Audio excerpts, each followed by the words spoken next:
Hello दोस्तों, आज हम जानेंगे कुछ ब्रह्मांड के बारे में।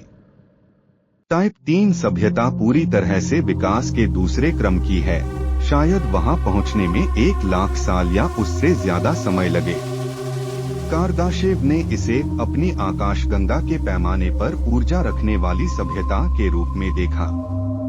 हाँ, आपको इतनी उन्नत होने के लिए पूरी आकाशगंगा के बराबर ऊर्जा प्राप्त करनी होगी।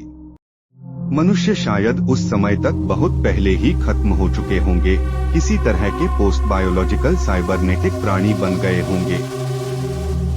हम एक ऐसी दुनिया के बारे में बात कर रहे हैं जहां रोबोट अपनी इच्छानुसार आकाशगंगा में डायसन स्फीयर बनाते हैं और घूमने के लिए कुछ अभी तक अकल्पनीय अंतरिक्ष प्रणोदन तकनीक का उपयोग करते हैं। शायद ऐसी सभ्यता ब्लैक होल से ऊर्जा प्राप्त करने या अपनी इच्छानुसार ऊर्जा पैदा करने वाले तारे बनाने में भी सक्षम होगी। ऐसी उन्नति के बाद आगे क्या होगा? कार्दाशेव ने किसी और सभ्यता की परिकल्पना करने की आवश्यकता नहीं देखी, लेकिन तब से भविष्यवक्ता यह प्रस्तावित कर रहे हैं कि टाइप 4 की दुनिया पूरे ब्रह्मांड की ऊर्जा का दोहन करने में सक्षम होगी, जबकि टाइप 5 एक मल्टीवर्स में ऐसा ही कर सकता है जो कई ब्रह्मांडों से ऊर्जा प्राप्त कर सकता है। टाइप 6 के बारे में क्या?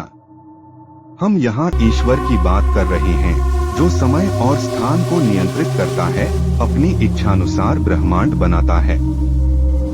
टाइप 7 हम कल्पना भी नहीं कर सकते और समझ भी नहीं सकते कि वह कैसा हो सकता है। टाइप 7 ब्रह्मांड की अवधारणा को समझने के लिए पहले हमें विभिन्न टाइप्स के ब्रह्मांडों को समझना होगा, जैसा कि वैज्ञानिक और दार्शनिक वर्गीकरणों में वर्णित किया गया है। आमतौर पर ब्रह्मांडों के टाइप्स को कार्दाशेव स्केल पर वर्गीकृत किया जाता है, जो ऊर्जा के उपयोग पर आधारित है। कार्दाशेव स्केल की श्रेणियां: 1. टाइप आई, एक सभ्यता जो अपने ग्रह की सारी ऊर्जा का उपयोग कर सकती है। 2. टाइप 2, एक सभ्यता जो अपने स्टार सूर्य की सारी ऊर्जा का उपयोग कर सकती है। 3. टाइप 3, एक सभ्यता जो अपने गैलेक्सी की सारी ऊर्जा का उपयोग कर सकती है। 4. टाइप 4, एक सभ्यता जो अपने पूरे ब्रह्मांड की सारी ऊर्जा का उपयोग कर सकती है। 5. टाइप वी, एक सभ्यता जो मल्टीवर्स अनेक ब्रह्मांडों की सारी ऊर्जा का उपयोग कर सकती है। जब हम टाइप 7 की बात करते हैं, तो यह समझना महत्वपूर्ण है कि यह वर्गीकरण से बहुत आगे बढ़ जाता है। यह संभावितता और कल्पना शक्ति का चरम स्तर होगा। टाइप 7 सभ्यता की मुख्य विशेषताएं निम्नलिखित हो सकती हैं। संभावित विशेषताएं: 1. सभी भौतिक नियमों पर नियंत्रण। टाइप 7 सभ्यता सभी भौतिक नियमों और प्राकृतिक बलों पर पूर्ण नियंत्रण प्राप्त कर सकती है। यह किसी भी प्रकार की ऊर्जा और पदार्थ को नियंत्रित कर सकती है। 2. समय और स्थान का असीमित नियंत्रण। इस सभ्यता को समय और स्थान पर पूरी तरह से नियंत्रण होगा। यह समय में किसी भी बिंदु पर यात्रा कर सकती है और किसी भी स्थान पर एक पल में पहुंच सकती है। 3. मल्टीवर्स में असीमित पहुंच। टाइप 7 सभ्यता को मल्टीवर्स के सभी ब्रह्मांडों में पहुंच और नियंत्रण प्राप्त होगा। यह किसी भी ब्रह्मांड में जाकर वहां की ऊर्जा और संसाधनों का उपयोग कर सकती है।